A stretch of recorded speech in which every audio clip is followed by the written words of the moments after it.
one HRCE credit through HRCI or one CPA credit hour. Those who need the HRCE credit should know how to apply for that credit once we email certificates. And one of our panelists, Terry Kosant, will describe the process for obtaining CPA credits in a few moments. We will issue the HRCE credit certificates to all attendees who participate for 50 minutes or longer. But I remind you, even if you do not need these CE credits, it's an excellent idea as a plan fiduciary to document that you've received this fiduciary training. You can download the webinar content using your webinar control panel that you see on your PC. On the webinar app, look towards the bottom of the panel and you'll see the handouts tab. There you can download PDF copies of the files that are used in the presentation, including checklists that Erwin Kratz will be providing. If you have any challenges on this or problems, please contact us here at Wellspring by calling 520-327-1019 or simply email Eric Dyson at edyson@wellspringfp.com. While we go through the webinar, if you have questions, please type in the questions in the question panel on the web app. If there's time, we'll answer as many as we can during the presentation at the end of the hour, and we will follow up on the webinar to respond on any questions that didn't get answered during the webinar. We just want to be respectful of our 1 hour time. We'll be conducting our next webinar on Wednesday, March 18th at noon Central, 10 a.m. Pacific time, covering the process of getting ready for non-discrimination testing in your annual audit. Enough of the housekeeping for now. I'd like to introduce Eric Dyson of Wellspring Financial Partners, who will introduce our speaker. Rich, thanks. Hello. I want to welcome everyone to our webcast for today. As Rich said, we are very grateful you're here, want to be respectful of your time and wrap up by the top of the hour here in roughly 58 minutes. Just to reemphasize what Rich said, we'll get CE credit to those of you that need either HRCE credit or CPA credit. We'll automatically mail the HRCE credits to all attendees who are here for 50 minutes or longer, and keep that as a record of your fiduciary training. We have this format for fiduciary training for all our committee members. It's just an efficient way to get it done. We'd love to have this one-on-one with y'all, but quite honestly, you all are busy and you've got lots of priorities other than your retirement plan. So my message there is if this hour is just for you a teaser and you really want some more, we can spend more time with any of you as individuals or committee members if you'd like to have more on this discussion. As far as getting CPA continuing education credit, there are some forms that need to be completed and filled out as far as the CPA requirements. So at this point, we'll let you know that we'll mail those to you, but Terry Kosant of Whitley Penn is going to cover real quickly. Terry, if you could let everybody know about those forms and what we need to get back from them so that they get the credit issued for CPA continuing education, please. Yes, thank you, Eric and Rich. So like they mentioned, CPE for CPAs will be granted in a similar way to HRCE. So you'll need to complete the following steps. You'll need to attend the webinar for at least 50 minutes. So we'll be able to track that, and so that should not be an issue. And then upon receiving the evaluation and the sign-in sheet, you'll need to complete and return the evaluation to us, and then actually sign in on the sign-in sheet and return it after completing that as well. So once those steps are complete, we'll be sending out your 1 hour CPE certificate for today's webinar. So simple process, just be sure to complete those steps and we'll get your CPE granted. Thank you. Thanks, Terry. And as Rich mentioned, next month's webinar, somebody from Terry's firm is going to help speak on how to get ready for your annual plan audit. And by next month, most of you will have completed your non-discrimination testing. And we'll still talk about how to prepare for that. You might be able to look on things that you wish you had have done or wish you've known. And I want to point out that the next two webcast topics that we have were suggestions from webcast attendees. So we ask for your feedback on the content for these webcasts, and the next two are by request. and any feedback you have for us, we'd love to take that on. But today our webcast is essentially in two parts. I'm going to cover some basic principles of ERISA that all fiduciaries should know. And when I say basic, I want you to think about the 20,000-foot stuff that you need to keep. Although it's front of mind, it's more conceptual as to how to act as a planned fiduciary. And our guest speaker, Erwin Kratz, he's going to discuss the more practical aspects of best practices for committees. I'm going to go quickly through mine, and my goal is to leave most of the time for Erwin. But Erwin, our guest, founded ERISA Benefits Law in 2016, and he did so after spending 15 years with a large regional firm. He practices exclusively in ERISA employee benefits law. We're pleased to have him here as our guest speaker. His contact information will be at the end of his presentation, but if you want to find him on the web, just look up ERISAbenefitslaw.com, and that's benefits with an S. So one more time, ERISAbenefitslaw.com. Erwin, thanks for being here with us today. Thanks for having me, Eric. And you can tell he's got a really cool accent. His voice is more pleasant to listen to than mine. With that, we'll get started here. But ERISA principles for planned fiduciaries. So this presentation is not meant to be provide legal advice. Erwin's certainly qualified to do that as an attorney, but I am not. But my portion, we want to make you understand that this is an introduction to principles that are involved. Give me just a second, everyone. I'm not showing that my screen's advancing. You're good, Eric. Okay, here we go. This is where it started. So not meant to provide legal advice. Erwin qualified to do this. Bullet point number 2, this is an introduction.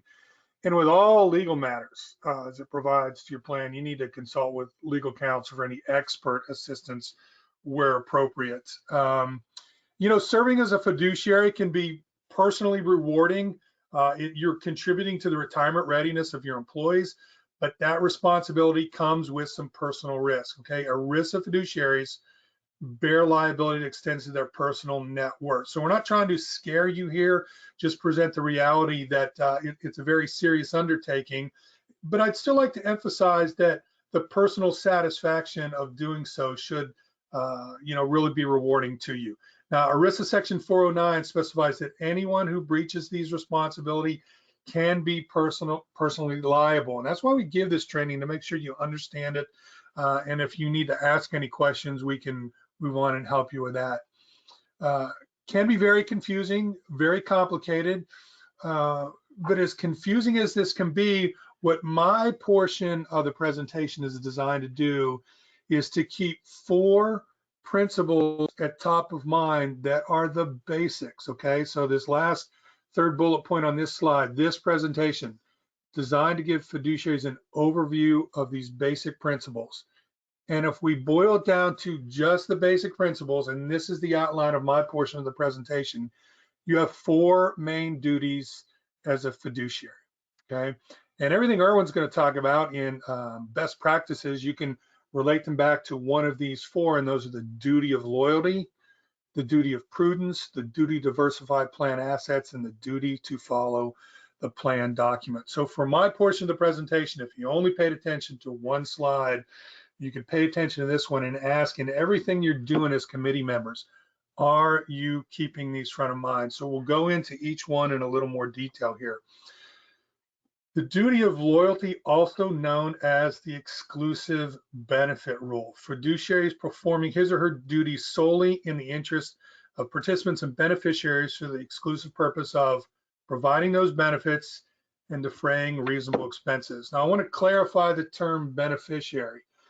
Just real quickly, if I'm a participant in your company 401k plan and I name my current spouse as my beneficiary, we're not necessarily talking about that individual. What we're really talking about is if I was a participant in your 401k plan and I died and my spouse as the beneficiary now is an account holder in the 401k plan, that's who we're really talking about. We're not really excluding beneficiaries, but a lot of people will ask about that term. So really, are we doing everything in the interest of the participant. So here's a great example that I can relate. I've got some very basic examples and then some court cases that you can refer to. If a committee decides that we are going to put all low-cost index funds in our plan because that has the best chance of keeping us, the committee members, out of trouble with the Department of Labor and the class action attorneys, you've just violated the exclusive benefit rule. Well, what do I mean by that? The way I made the statement was the committee is acting in their best interest. They're trying to make a decision based on keeping themselves out of trouble. They've not made a decision that's necessarily in the best interest of the participants. So to say we're going to put low cost index fund in our plan because we think that's the best thing for our plan participants, now it changes the whole picture. And that's a very simple example of how to paint this picture of loyalty. If you make a decision based on the fact that, hey, I don't want our employees to see this on their statement. Well, just because it's inconvenient doesn't mean it's in their best interest. So the duty of loyalty is just as you're making decisions, ask yourself the question, are we doing this because we think it's best for our employees? So here's a landmark lawsuit case, Tussey versus ABB. The district court held several defendants, including ABB, the plan committee, and Fidelity Management Trust Company breached their duties because they failed to monitor and control record keeping fees, okay? So it doesn't say necessarily here that they were high or low, but they didn't monitor and control record keeping fees. You don't have to have the lowest fees out there, but you do have to control and monitor them, okay? We'll get a little later, talk about the plan document. Notice the last bullet point I have there. Mapping funds from a Vanguard plan to a Fidelity plan violated one of the plan documents, and we'll talk about that in a little bit here. They selected more expensive share classes when less expensive share classes were available. The bottom line here is the plan fiduciaries in the Tussey versus ABB case, that is the ABB trustees did not act in the best interest of the plan fiduciaries. So the duty of loyalty here was violated. So the duty of prudence, and how do we separate the duty of loyalty compared to the duty of prudence, okay? The way I always make, once again, a simple example is if your investment monitoring process involves rolling a pair of dice and deciding if the number 4 through 10 comes up, we will keep the investment, and if any number comes up, we will replace it. I think you all agree that that is not a prudent process. You may have a process in place, but you're not being prudent on how you do that. So there's kind of two parts to the duty of prudence. Is there substantive prudence? In other words, does my process make sense? And we'll talk a little bit about the prudent expert rule. And then the process, the prudent process is, do I follow that process? So kind of remember those two parts. The duty to act prudently has been interpreted by the courts to be a prudent expert rule. You'll typically see this as the prudent person rule. And when I say it's seen as a prudent person rule, look at the second bullet point there. It says a prudent man or woman acting in a like capacity and familiar with such matters. And really what that means is if you do not have the expertise involved in looking at your own investments or doing a record keeper search or determining the portion of revenue share you do or not have in a plan, that's not good enough. The second bullet point there, acting in good faith, is not sufficient. The process can be more important than the outcome, but you do need to hire experts if you do not have the expertise. And Erwin's going to talk a little more to you about decisions and meetings and how they're properly documented. And I know part of what I'll talk about is actually making a decision. So in the court case of Tibble versus Edison, I just want to kind of go to the middle bullet point here that as part of this, I always marvel at part of this discussion that the defendants claim that, hey, and I'm paraphrasing, they said, hey, we made a dumb decision and it was more than 6 years ago, so we're no longer responsible for that decision. So they basically said, hey, we're not responsible to continue to monitor these funds, when I think anybody who's sensible would see that, hey, you can't say that I made this decision 6, 7, 8 years ago, and therefore I'm no longer responsible for it. So here's a case of where prudence was not followed and just there wasn't a process in place.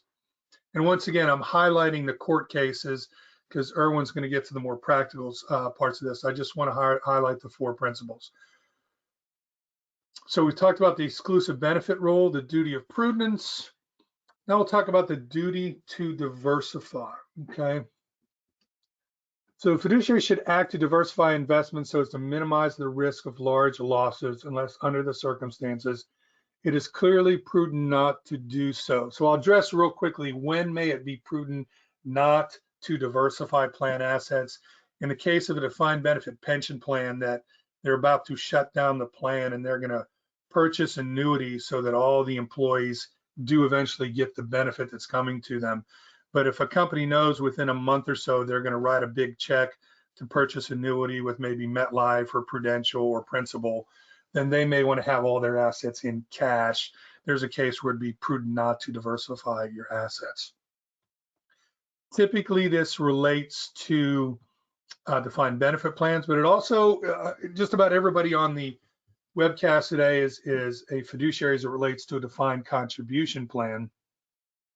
So practically speaking, the bottom bullet point there, ERISA 404C protection is invoked in almost all defined contribution plans. If you're not sure whether you're doing that or not, please talk to us.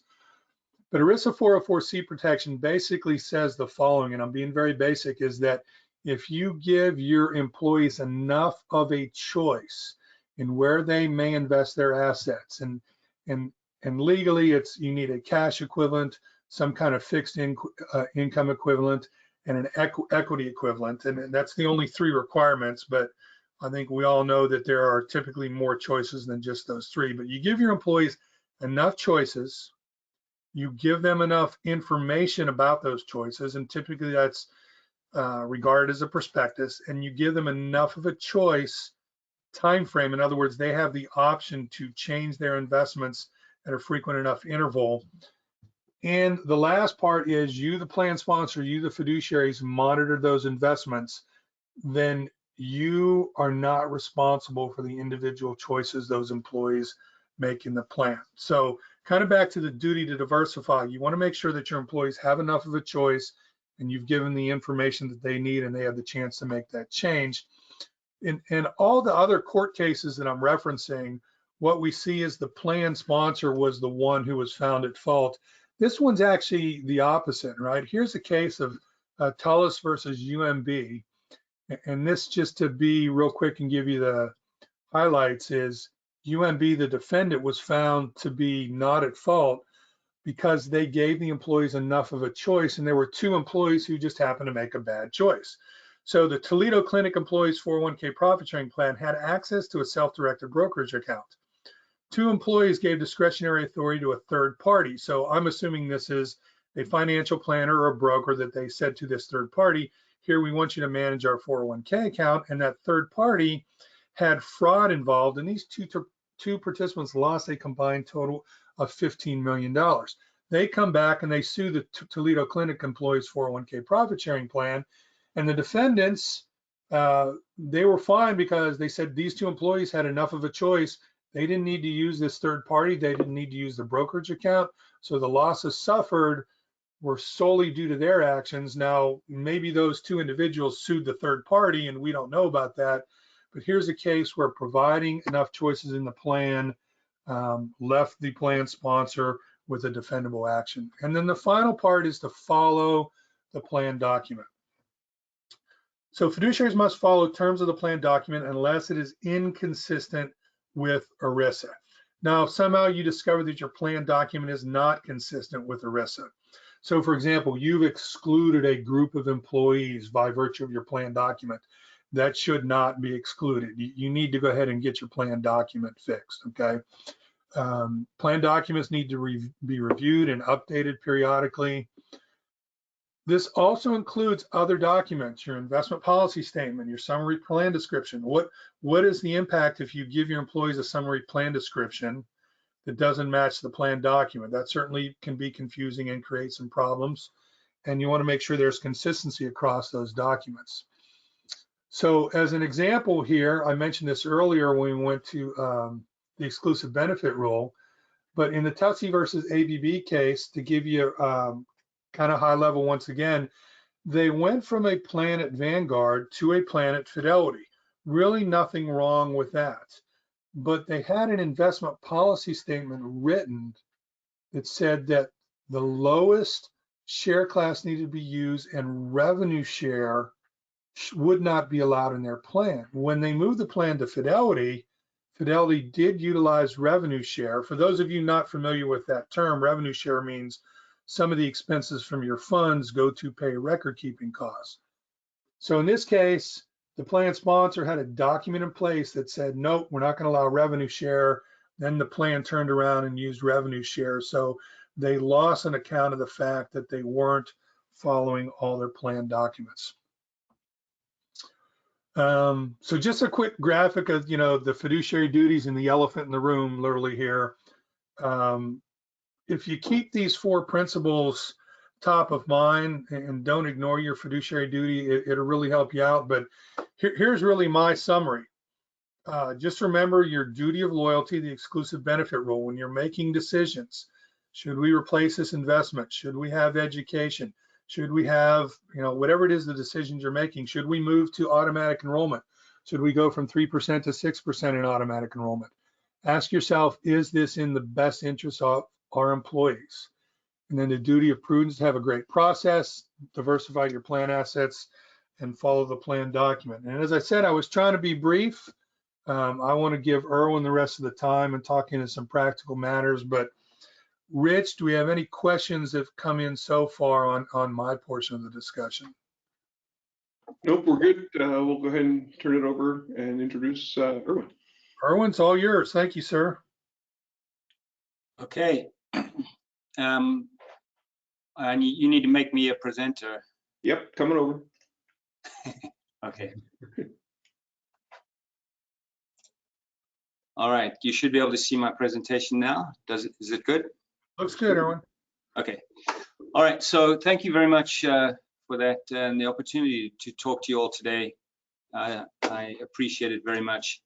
I want to talk to you a little about, we're going to talk about 4 points of impact when the fiduciary rubber most frequently hits the road.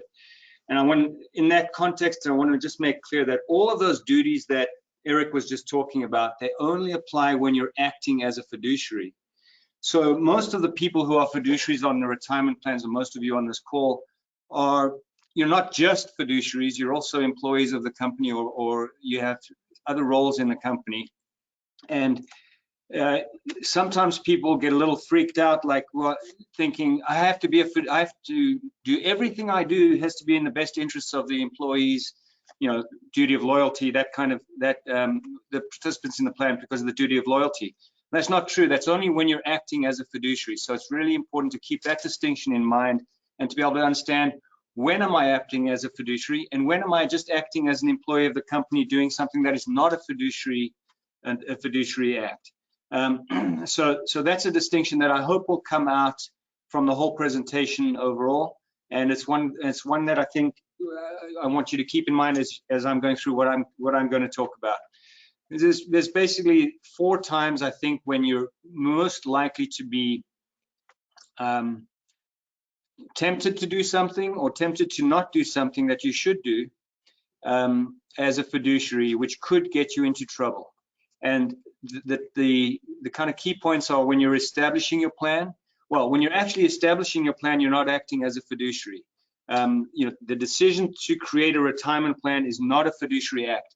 But when you go to actually implementing that decision to create the plan, in other words, creating the plan documents, signing the agreements with everybody that needs to be brought on board, the record keeper and the advisors and all the rest of that needs to be brought on board, well, then you're acting as a fiduciary.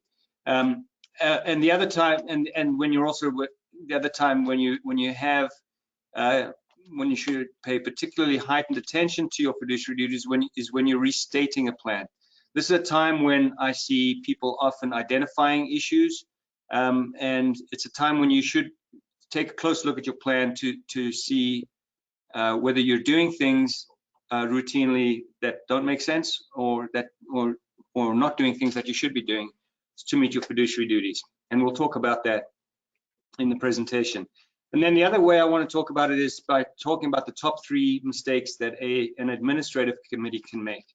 Most of the fiduciary action happens inside of an administrative committee, or should. And so I want to talk about how to do the committee thing in a way that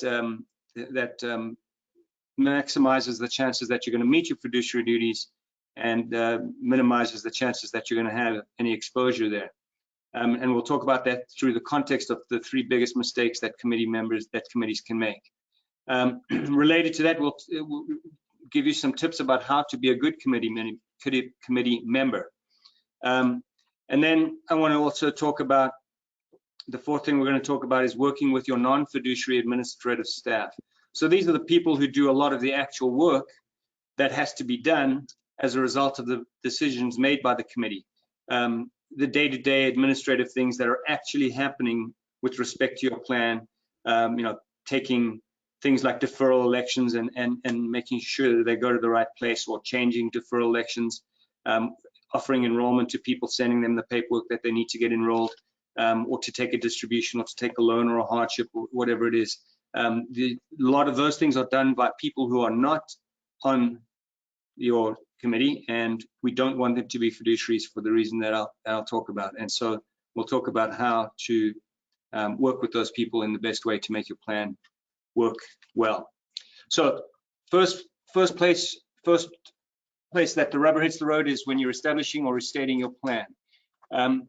If you haven't done a restatement or if you haven't moved your plan from one plan document provider to another in a long time, it's well worth your while to do everything we're going to talk about now, which you would do when you do something like that, when you restate your plan, or when you move from one record keeper to another, or are changing plan documents to restate it from one provider's document onto another one.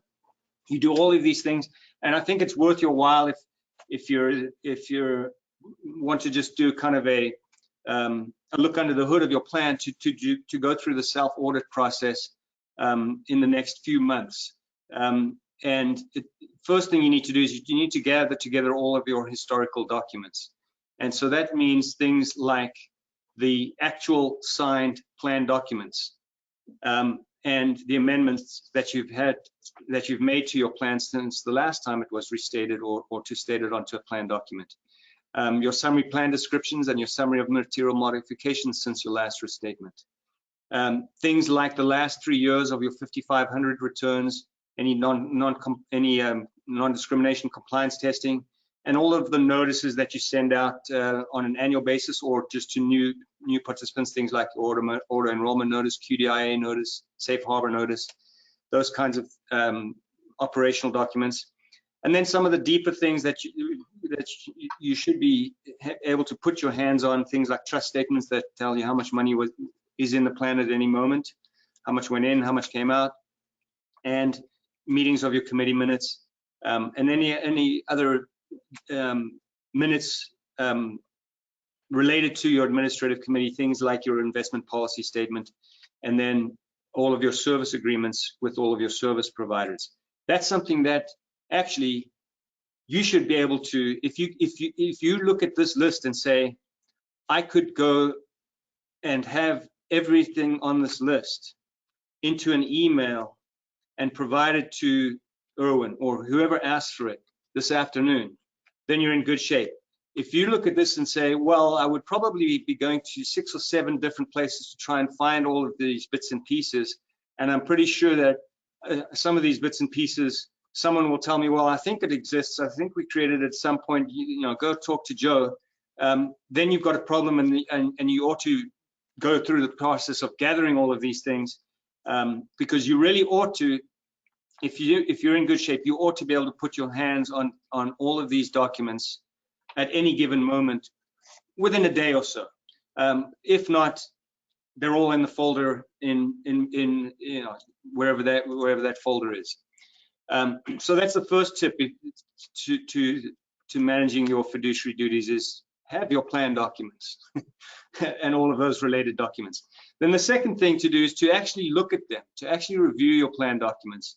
I can't tell you how many times I ask somebody for the plan document and they send me the summary plan description.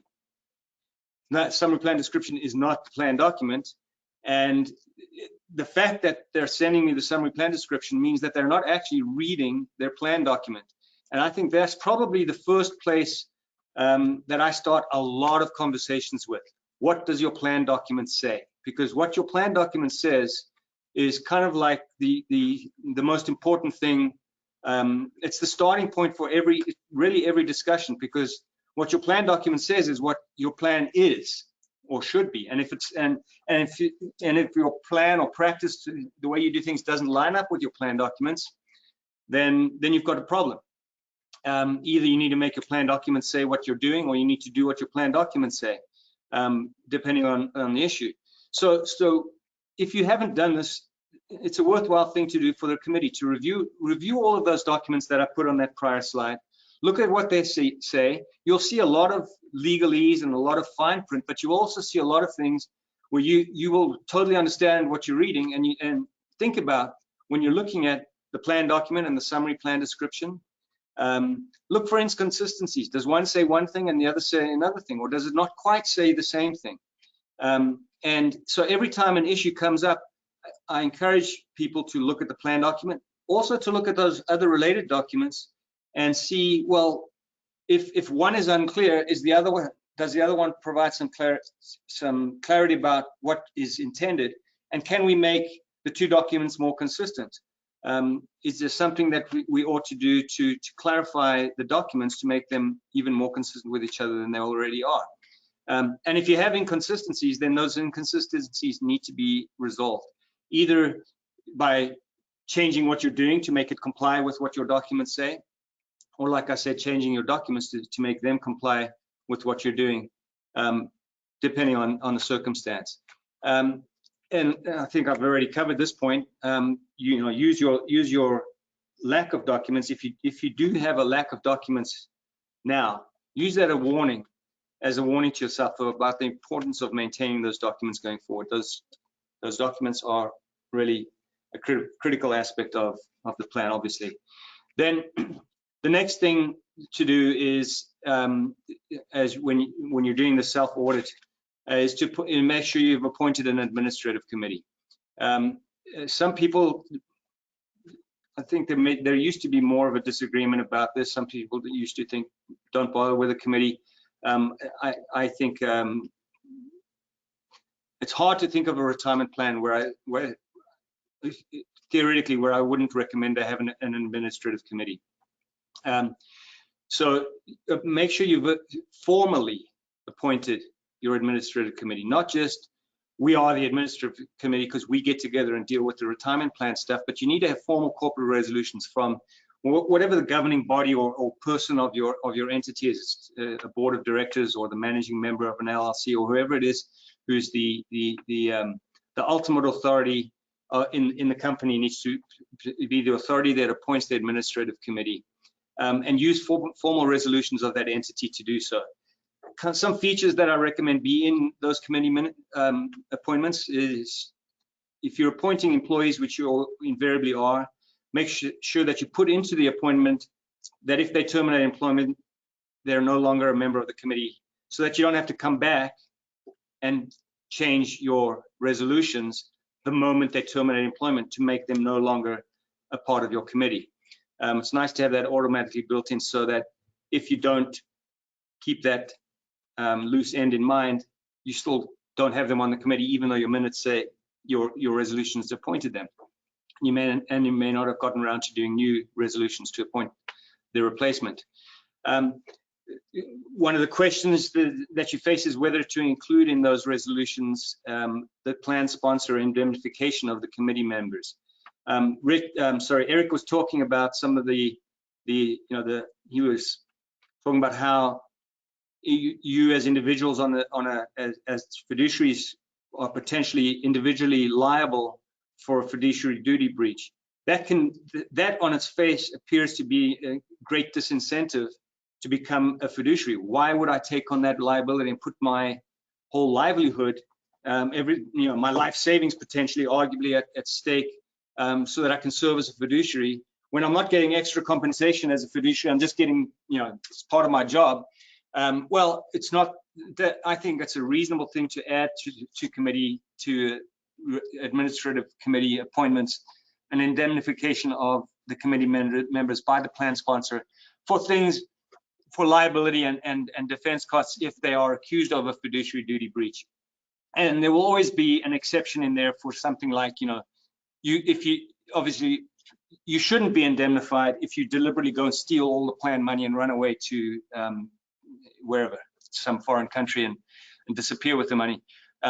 Gross negligence or deliberate misconduct.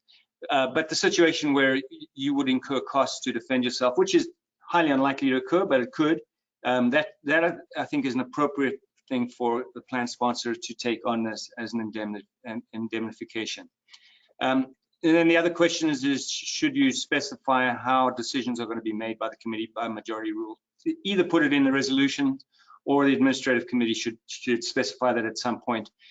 Is it majority rule, majority of those present? Is it majority of those appointed, even if some of them aren't present? How do you want to do that? And the committee should just think about that and decide that. And then I also think you should include in your administrative committee appointment an acceptance that is signed by the members and agreement to serve, so that you have them specifically saying, I agree, I know I'm a fiduciary, and I'm agreeing to serve on the administrative committee. So let's talk about, now you've got your committee, what are the top three mistakes that a committee can make? The first mistake is not meeting often enough, or not meeting at all. Obviously, if you don't meet at all, then you don't have a committee at all.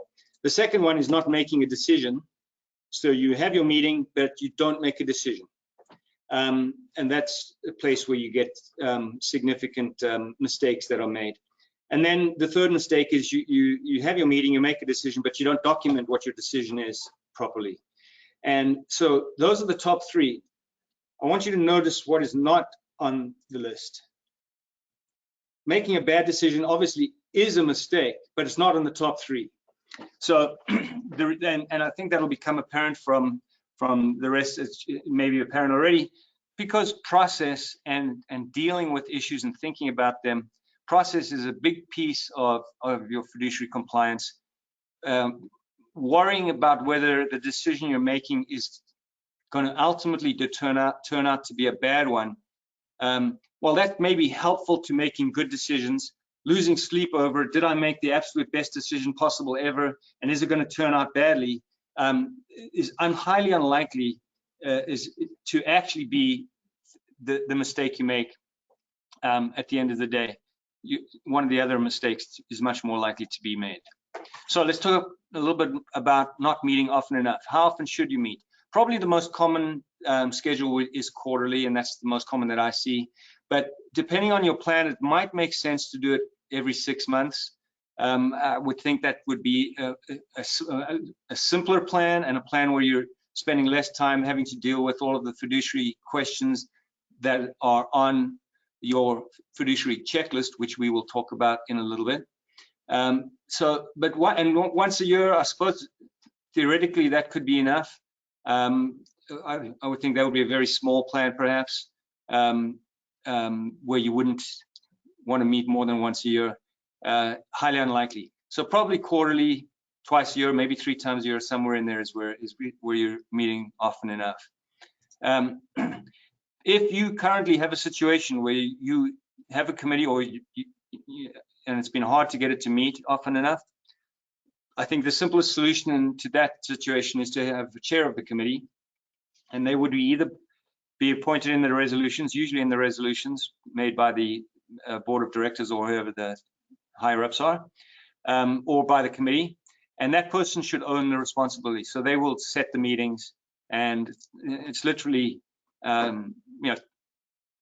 first step is set the meeting, notify everybody of the meeting, and away you go. You want somebody to own that responsibility, and it should be the administrator, the head of the committee. Second mistake is you have your meetings, but you don't make a decision. And this falls into a couple of varieties.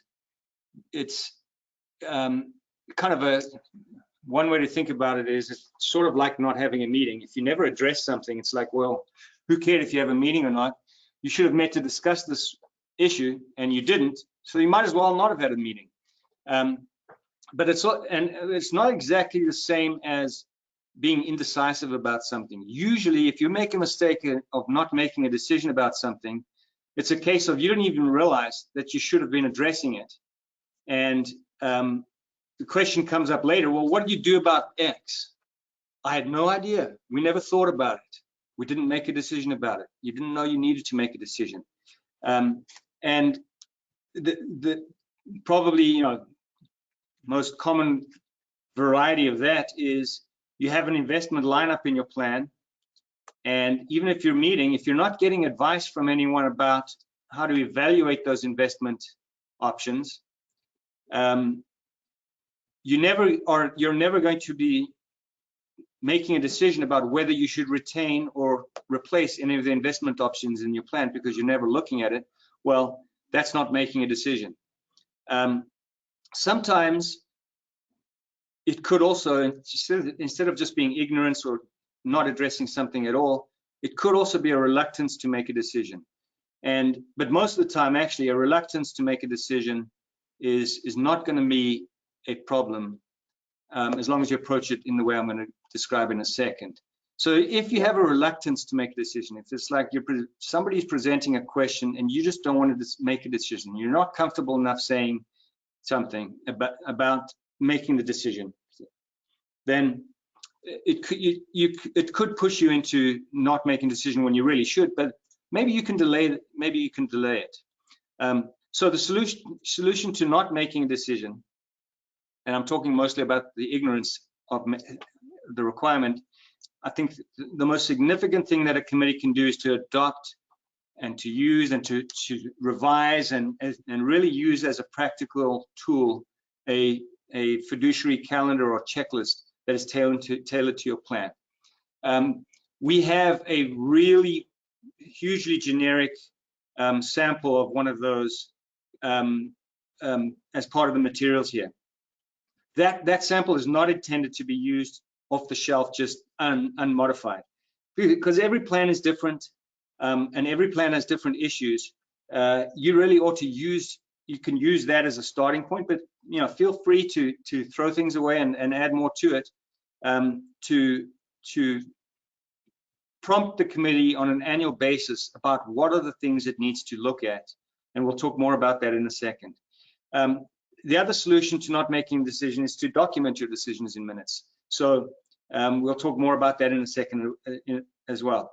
And the other thing to keep in mind that sometimes not making a decision is in fact a decision, which sounds absurd, but if you think about it, if somebody's saying, let's say you get a recommendation, we should look at this investment option in our plan. We're not sure. We think we probably should replace it, and you have a discussion about replacing it, but you're not comfortable with us, and you want to say, well, let's give it another quarter to see how it does over the next quarter before we go changing the investment option. That's a decision. It's a decision to wait, and that's totally a fine decision to make if you've thought about it in the context of your fiduciary duties and you document your decision appropriately. So your fiduciary, what are the kind of things that your fiduciary calendar or checklist should address? Think about the big administrative things that happen on an annual basis, or more often than annually, but at least annually in your plan. Things like people become eligible to enroll in the plan. People actually do enroll, and then they make deferral elections, and then deposits occur for them. And there's all of those things. They take loans, they make loan repayments, they take distributions. When they take distributions, you apply a vesting schedule. All of those things that occur to individuals within your plan, there's a process around it, or there should be a process around it. And all of those steps where you have people interacting with your plan, your participants or your beneficiaries interacting with your plan by putting money in, by enrolling, by taking money out, by making investment elections, and all of those things that they do. Every one of those are places where your process can either help or hinder, or can have holes in it and can make mistakes. People make mistakes. So you want to be looking at those, reviewing your processes for all of those steps, those administrative steps that are occurring, to make sure that you've set it up correctly in compliance with your plan document. For example, errors occur where somebody says, oh, we don't offer them participation until they've been an employee for 6 months, and then we offer them participation in the plan. Turns out the plan document says you get in immediately, or you get in at the beginning of the month after you were hired. Well, if you've got a bust between what your plan document says and what you're doing, you obviously want to know that. And you want to just review as well, spot review some people who have been enrolled in your plan to make sure that what actually happened to them is what you think should have happened to them. And so you want to have a process for reviewing those things. Most of the reviewing of those things will be done by people other than committee members. Some of it might be done by committee members, but some of it might be done by non-committee member administrative staff. And we'll talk about how to deal with those people in a little bit as well. Other big picture things that happen every year is you do your non-discrimination testing, you update your annual notices, you distribute them, you do your 5,500 filings, and you monitor your service providers and things like that. All of these things, you should figure out when do they need to happen and what needs to happen in order for them to happen correctly, and the steps that need to ensure that they're done should be put on your fiduciary calendar, so that you can check when you have your meeting in the third quarter. You can say, well, what do we need to get reports on to make sure that everything that we've put on our checklist is actually happening, and so you don't have to remember to ask, oh, has the 5,500 been filed? It's on your checklist, and somebody is automatically going to report to you about that because it's on the checklist. So the next one is not documenting your decisions properly. So you make your decisions, but you don't document them properly. And this happens a lot where somebody says, well, yeah, we decided that years ago. Okay, show me the minutes where you documented it, and they can't find it. But they know it's true, and it may well be true. But if you don't document something, maybe it's not true, or arguably it's not true, and you don't want to have to argue. So the decisions of the administrative committee should be documented in minutes of the committee. And how you do that depends a little bit on the purpose. I think there are three main reasons why you want to document a decision that the committee made. The first one is CYA. So if somebody in the future, like IRS or Department of Labor, says, show me where you addressed this, or where you made that decision, or where you thought about something, there it is, CYA, we did it, stop asking questions. Another one, and that's probably the most common one. The second one would be for future reference. If you have an issue of interpretation of the plan document, and you want to and you make a decision about how to interpret it, and you want to make sure that 5 years from now, when the same question arises, but the committees may be different, that they will be consistent, or at least know how you've interpreted it now. That needs to be in your minutes, so that it's clear.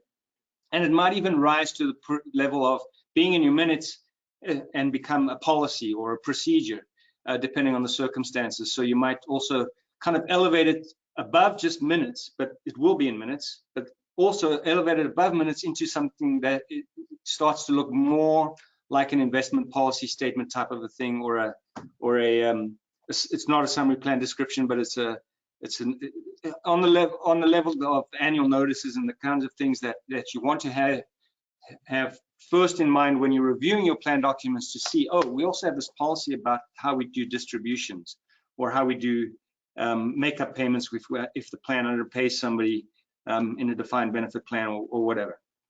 So those two are definitely the most common. And the third one is to position a defense against a potential claim. This is where a situation arises and you just know the odds of getting into a litigation situation with a participant, or a sideways situation with a participant or a beneficiary, or the IRS or Department of Labor, where you've made some arguable mistake, which you want to interpret as not a mistake, or you're fixing a mistake or whatever, something that is not just run of the mill where your flags are going off saying, I might be in a position where somebody's going to challenge this decision in the future. And the way you document those decisions is different from the way you document the first two decisions. So let's talk about how you should be documenting your decisions where it's just in the first two varieties. Like I said, if it's not documented, arguably it didn't happen. But for those kinds of decisions, I don't want to generally see a lot of detail about the thought process that you went into. I don't want to hear that Joe on the committee thought it was a bad idea to replace the investment option, and Susie thought it was a great idea, and they got into a fight over it. I don't want to hear any of that detail. I just want to know they got advice, they considered the issue, should we replace the investment option? They got advice from somebody who's a professional, if it's appropriate to that decision they were making. I want the minutes to tell me that they got that advice. I want the minutes to reflect that the committee considered it, thought about it, about the issue. I don't want to know a great deal about everything they thought about it, like I said. And I want to know that they actually made a decision and then that they implemented the decision. So they made the decision to replace the investment option A with new investment option, and they instructed benefits managers to go off and make that happen with the record keeper and everyone else involved.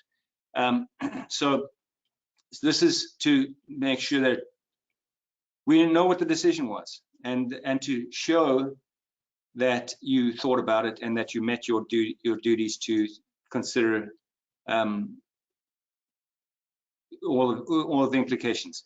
They would go in your regular meeting minutes with all of the other decisions. So when you pull them out, you're going to get a whole lot of stuff in addition to the actual decision we're talking about.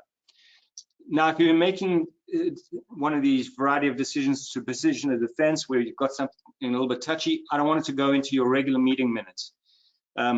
Because if I ever have to produce these to somebody, if I ever have to give these to somebody, I want to give them just this decision and everything that we've put into it. I don't want to give them minutes that address a whole lot of other stuff, because if I'm in litigation with somebody, I don't want to give them a whole lot of threads to start pulling on.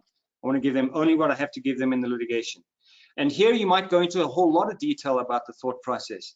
And if you think about it this way, if I'm thinking about a participant suing me and I'm making a decision as a fiduciary, I'm going to couch all of my, I'm going to describe, not couch, I'm going to describe all of my decisions in a way that shows that I'm meeting my fiduciary duties to the plan, participants as a whole, and that I'm interpreting the plan document in a reasonable way, and I'm going to walk myself through the whole process in my minutes so that it stands alone. And it's almost like you think about it as, this is the exhibit I want the judge to read when the judge is judging whether I was reasonable and when I made my decision or not.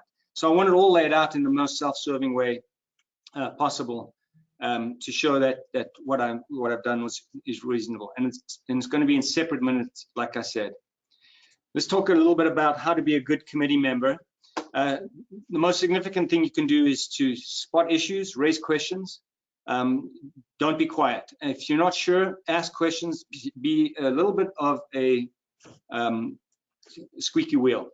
Second thing you can do is to actually read the plan document. If you're on a committee and you haven't read the plan document, or at least have it handy and have looked at it when questions arise, then that's not a good deal. Start with the plan document in all cases when the question becomes what does the plan require. The next thing to do to be a good committee member is, to meet that expert standard, bring in the experts that you need when you're making decisions that are beyond your expertise. So things like financial advisors, accountant, attorneys. And then the last thing is try and be a good committee member and work well with your administrative staff.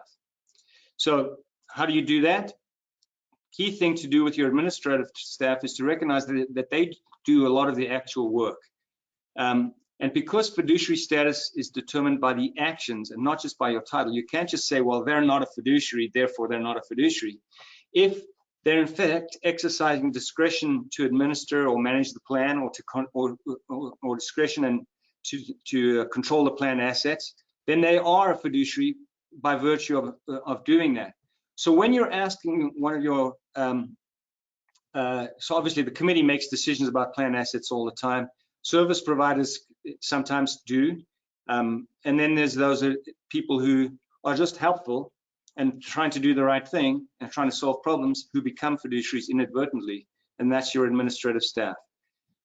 The reason you care if one of your administrative staff is a fiduciary, there's lots of reasons. One is the most selfish reason for you as a committee member is that you have a duty to monitor your fiduciaries.